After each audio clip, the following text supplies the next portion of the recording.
Speaking Human. Today on Speaking Human, we crown social media king of the Porcelain Palace, celebrate 20 years of finger-tapping talk, and get brand brainwashed by the rhythm and motion of the most watched YouTube video of all time. Speaking Human. 오빤 Gangnam Style. Gangnam Style.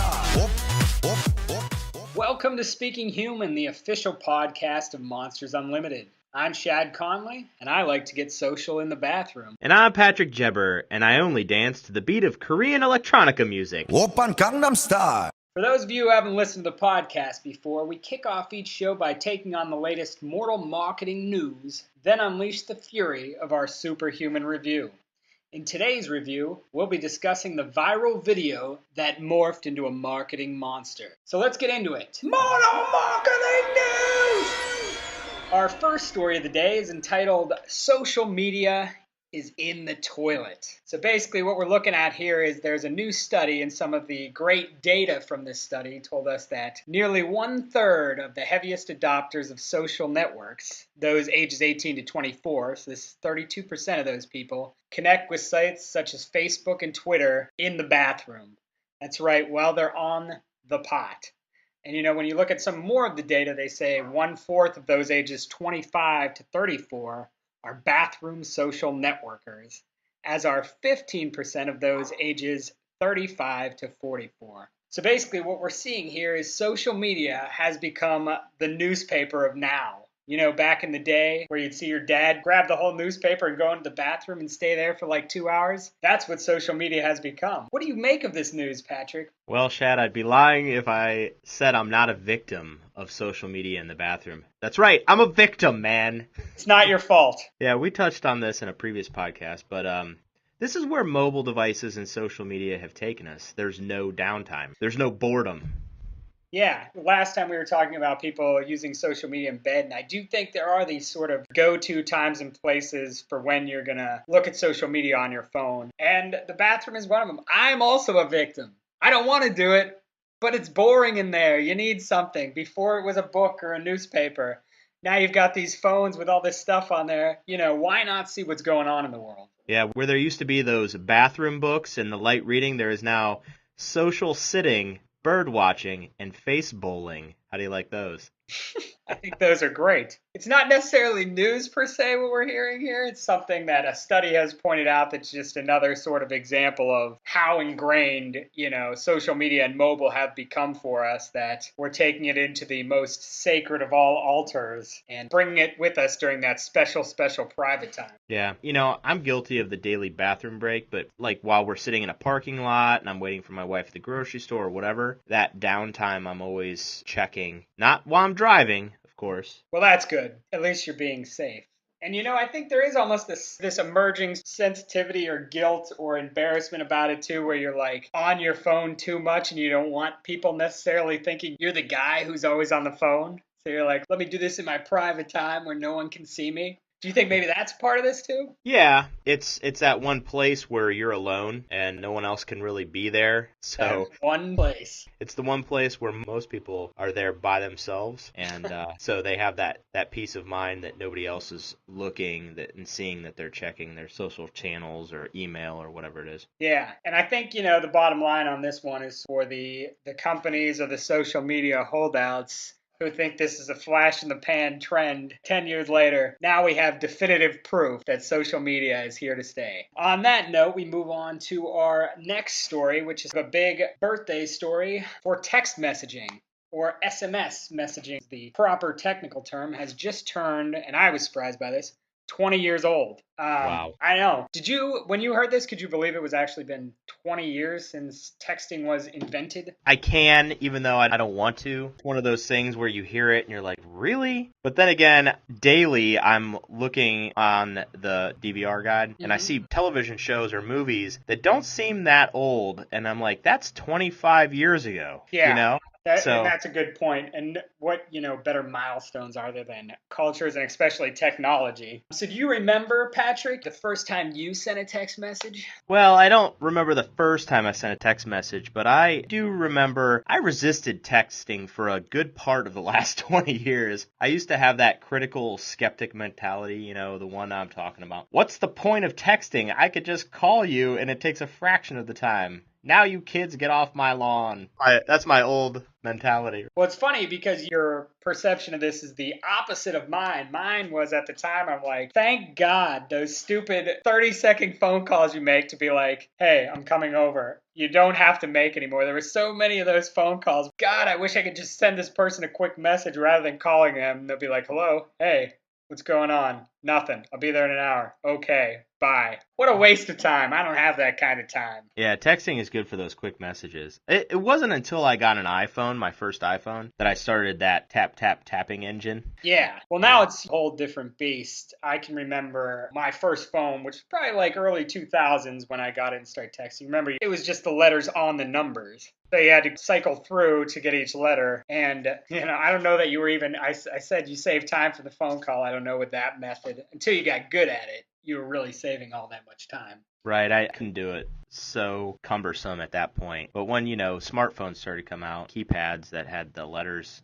it was much easier. From a marketing angle, I put some stats together. A lot of marketers right now are using texting because it's getting great response rates compared to email and even some other traditional methods of communicating with their customers. And the reason is 91% of all U.S. mobile users keep their phones within arm's reach at all times. Did you know that? I did not know that, but I believe it. It seems apparent to me because I can say mine's always next to me. 25% of U.S. adults don't have a landline telephone, and that's earlier this year, which I know that number's growing. 90% of all text messages are read within 3 minutes of their delivery, much higher than emails. Yeah, right? that's pretty crazy. 50% of all text message users in the United States are over the age of 35, and for adults in their 20s, that amount doubles to 50%. True story. The average response time it takes for you to respond to a text message is 90 seconds. So all those things, the communication is much quicker, like we were talking about. Texting is a much faster method of communication. Yeah, and it all, sort of makes sense. I even think about now how with all these Hurricane Sandy and those different emergency situations now, nonprofits will just be like, text this to donate. And that's all you have to do to actually send it, which I think is a pretty cool marketing application of the text message. What are your feelings on as far as receiving marketing via text message? Like, how do you feel about that? Now that plans include unlimited texting, at least some plans do, I don't mind it, as long as I've signed up for it. I don't like the spam ones where, you have no idea who that is that's texting you, but they're like, dial this number or And whatever. I don't get a lot of those. I've only gotten a couple of those probably in my lifetime. Yeah, as long as I've opted in for it, I actually like them better. It eliminates the need for me to clear out my inbox all the time. If I could send them to my text, obviously there's going to be some breaking point where I'm going to be like,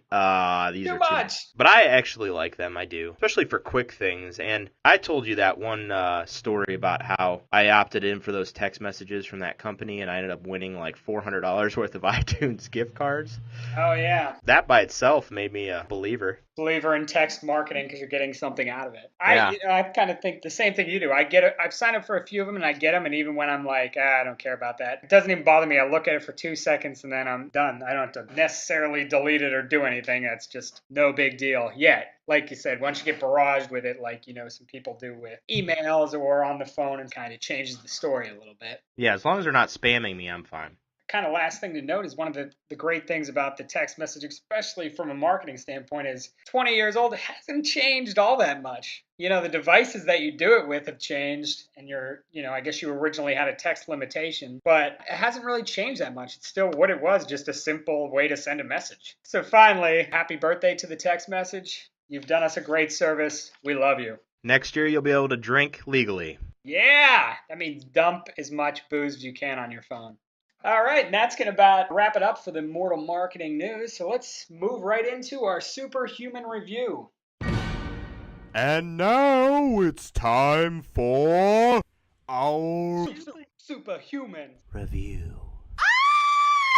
For this week's Superhuman Review, we're looking at a video that just came out of nowhere and took over the online landscape. That's right, online marketing gets dominated by dance, Gangnam Style. Patrick, you want to give us a little bit of background on this video we're talking about today? Yeah, well, we've got Psy, PSY, who is a Korean singing sensation. I liken him to the Korean version of Justin Bieber. Of course, Justin Bieber is global. Psy was not before this. And he officially became the most viewed video in YouTube history on Saturday, beating out the Biebs. Sad day for the Biebs. Yeah. And like you had mentioned, it's a Korean electronic pop music video. It's the best way to put it. Yeah, you've used this phrase before, the perfect storm, and that's what I think this is. This guy, he's experiencing his 15 minutes of fame. His 15 minutes is taking a little bit longer than normal. Yeah, I'd actually say, this video, it hit the web in July. This one in 6 months has become the most viewed of all time. It's a real feat. Well, it's a catchy tune, and honestly, I think one of the biggest reasons it's become so popular is his willingness to be goofy and himself. He appeals to the average Joe, because he's not a model. Sorry, buddy. And he's having fun. Sorry, Psy. That's the part you can't fake.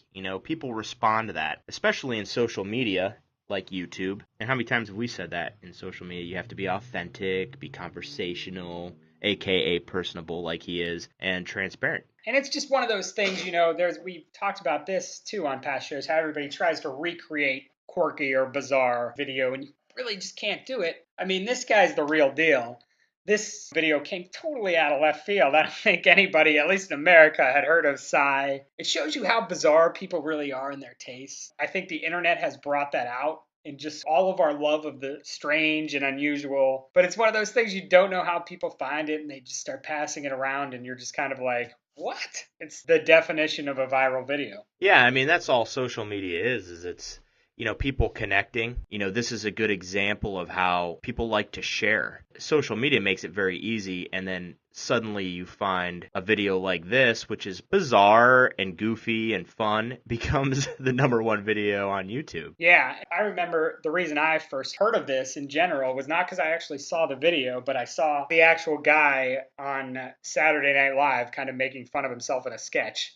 Yeah. I had no idea what it was, but that was my first exposure to it. And then after that, I saw the video. I don't even remember who mentioned it to me for the first time, but I checked it out. It seemed like everybody had heard about this guy in some way, shape, or form. And then I took my son to Boy Scouts, and we were on a trail hiking, and other fathers were behind us talking about this video that same day that I had seen it for the first time. And they're like, have you seen this? And the one guy said no, and the other guy said, oh, yeah. And it's so strange how quickly it snowballs, you know what I mean? Yeah, and all types of people. And this is sort of the second aspect of the story is how much everybody's just sort of taking this on, brands and people. But how many people share it on Facebook or talk about it or reference it? It's a lot like in the past podcast, we had a whole segment on Call Me Maybe and how that viral video took off and people started recreating it. Very much the same thing. I know we were going to talk about Jib Jab did their own where you could put your head into the video. Which you did. Which I did. I feel like Jib Jab should have done this a little bit sooner. They would have gotten a bigger response, but it's become so popular that maybe it's better that they're on the tail end of it. I don't know. I agree with you. You said this earlier, the tail end. I don't even know if this is the tail end. It's stretched on much longer than you thought it would. The Jib Jab tool, which lets you put your face on the guy throughout the entire video, I've seen, besides you, a few other people do that as well. Yeah, it's hilarious. It fits perfectly. And for those of you listening who don't know, Jib Jab basically lets you put your face on different moving people within videos, cartoons, that type of stuff. We'll have a link to this video where you can actually do it on the Speaking Human podcast website.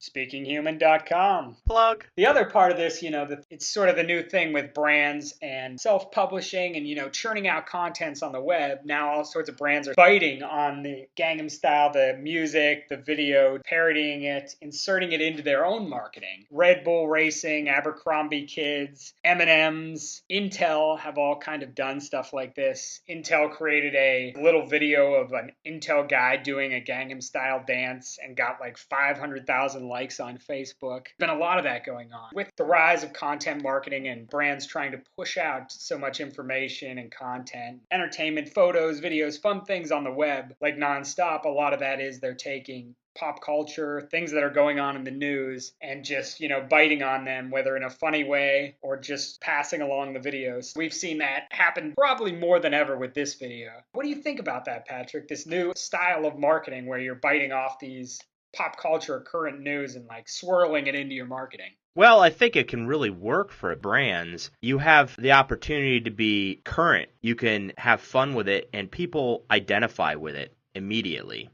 Because they're the ones that have been sharing it. So the brands have the ability to connect with people who they might not have before simply by biting off a viral video. No, I agree completely. It fits perfectly with the very temporariness of the web and social media. It's only there for that instant and then it's gone, and it shows you're in touch with your audience, shows you know what's going on. You're, a certain hipness factor to it as long as you're not too late. You got to do it well in a way that sort of makes sense with your brand and your tone and style and everything. And that's the crucial part. If you make a mistake, we've all seen other brands do that, big brands, and then suddenly they get backlash from what they thought was a good idea at the time. Yeah, or you're just not funny, or you're late to the party, and then what, you're going for this kind of hip factor sort of backfires and you look completely unhip. The last thing you want to do in social media is to appear unhip. So anyways, Patrick, what do you think here? What's your final grade? Give me both final grade for the video and then the surrounding marketing that's come with it. I'd give the video itself 5 humans because it has become such a sensation, and they've definitely capitalized on the viral element, making sure that this guy is out there. He's promoting it as much as possible. And then I would also give it 4 humans for everybody else taking and making it their own. In terms of the other big brands that are out there. I think, originally with the video, I was going to say it's a curiosity at best. It's kind of strange. It's also pretty stupid. I'm not sure how it reached the levels of popularity that it did. So I was originally going to say 3 humans, but, you made a good point. And this guy, Sai, he's really jumped out there, and this guy seems like he's having the time of his life. Which probably is. It's never going to get better than this. I'm going to go with you. I'm going to give the video 4 humans. And then the marketing, I'm also going to throw 4 humans at, just because I think this is sort of the new wave of marketing, especially online, when done correctly with the right tone and your brand inserted into it. I think it can be an excellent way to engage people. All right, Gangnam Style, you did it. Good job, Gangnam Style. That's it for today's show. You can listen to current and past episodes of Speaking Human podcast at speakinghuman.com. You can also subscribe to the Speaking Human podcast in the iTunes store. Remember, you can email us with any feedback, questions, or topics you'd like us to discuss at ideas@thinkmonsters.com. We'll be back next time and every time with more marketing chatter. Catch you then, humans. Speaking Human.